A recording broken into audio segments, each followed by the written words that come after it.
Hello students, आपका मेरे channel Hindi teacher में स्वागत है। आज हम इस वीडियो में करेंगे कविता यह सबसे कठिन समय नहीं। इस कविता की रचयिता हैं कवित्री जया जादवानी। तो चलिए शुरू करते हैं।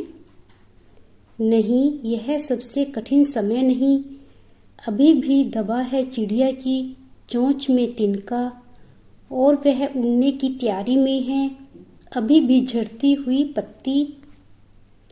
थामने को बैठा है हाथ एक, अभी भी भीड़ है स्टेशन पर, अभी भी एक रेलगाड़ी जाती है गंतव्य तक, जहां कोई कर रहा होगा प्रतीक्षा।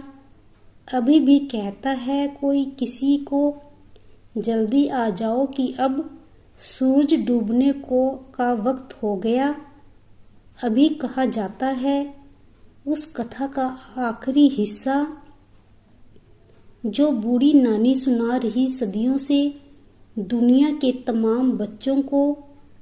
अभी आती है एक बस अंतरिक्ष के पार की दुनिया से, लाएगी बचे हुए लोगों की खबर। नहीं, यह सबसे कठिन समय नहीं। ये कविता जया जादवानी जी द्वारा रचित है। इस कविता यह सबसे कठिन समय नहीं जया जादवानी द्वारा लिखी गई एक प्रेरणादायक कविता है। इसका भावार्थ यह है कि जीवन में कितनी भी मुश्किल हो, हमें हार नहीं माननी चाहिए, क्योंकि यह अभी सबसे मुश्किल समय नहीं है। कवियत्री बताती है कि जब तक चिड़िया अपने घोंसले के लिए तिनका ले जा रही है, लोग एक दूसरे की मदद कर रहे हैं, रेलगाड़ी यात्रियों को उनकी मंजिल तक पहुंचा रही है, और बूढ़ी नानी कहानियां सुना रही है, तब तक कठिन समय नहीं आया है। यह कविता दर्शाती है कि आशा और सकारात्मकता बनाए रखने से हम किसी भी चुनौती का सामना कर सकते हैं, कि हमें हमेशा पॉजिटिव रहना चाहिए, पॉजिटिव सोचना चाहिए। इससे क्या होगा, हमें एक अंदर से एनर्जी फील होती है, एक अंदर से एक ताकत मिलती है मुसीबतों का सामना करने की। ठीक है जी। इस कविता का सार है, यह कविता हमें कठिन परिस्थितियों में भी उम्मीद और सकारात्मकता बनाए रखने की प्रेरणा देती है। चाहे कितना भी बुरा समय हो, कठिन परिस्थितियां हो, हमें पॉजिटिव रहना चाहिए। हमेशा हमें अपनी थिंकिंग को पॉजिटिव रखना चाहिए। कवित्री उदाहरणों के माध्यम से समझाती है। इस कविता में अनेक उदाहरणें हैं, तो कवित्री उन उदाहरणों के माध्यम से समझाती है कि जब तक जीवन की सामान्य क्रियाएं कौन कौन सी हैं, जैसे चिड़िया का तिनका लाना या रेलगाड़ी का चलना जारी है, तब तक कठिन समय की शुरुआत नहीं हुई है। इससे आगे कवित्री जी क्या कहते हैं कि यह कविता सिखाती है कि हर मुश्किल के बाद एक नया अवसर आता है, और हमें बेहतर भविष्य की आशा रखनी चाहिए। यही बात है, इसमें इस बात पर ही जोर दिया गया है कि हमें अपना सकारात्मक दृष्टिकोण हमेशा अपनाए रखना चाहिए।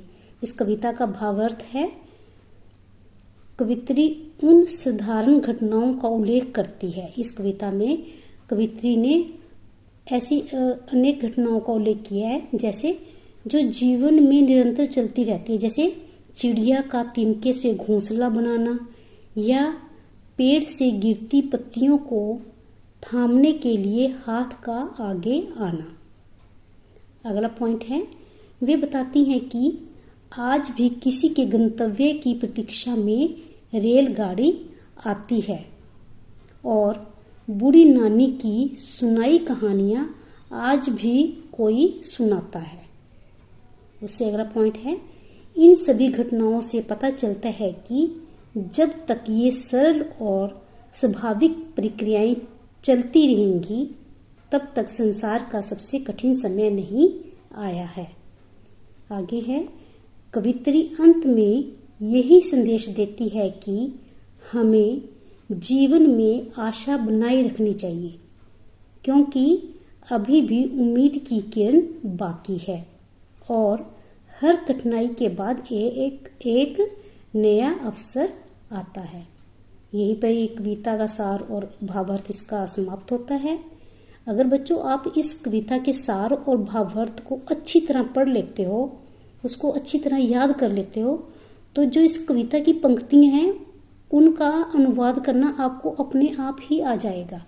आप कविता का सार पढ़ो, उसका भावार्थ पढ़ो, तो देखना आपको कविता खुद में खुद अपने आप ही, जब आप कविता की एक एक पंक्ति को रीड करोगे ना, तो अपने आप ही आपको उसका भावार्थ, उसका सरलार्थ बनाना अपने आप आ जाएगा। तो इस वीडियो में इतना ही, मिलते हैं अगले वीडियो में। तब तक के लिए धन्यवाद। जय हिंद।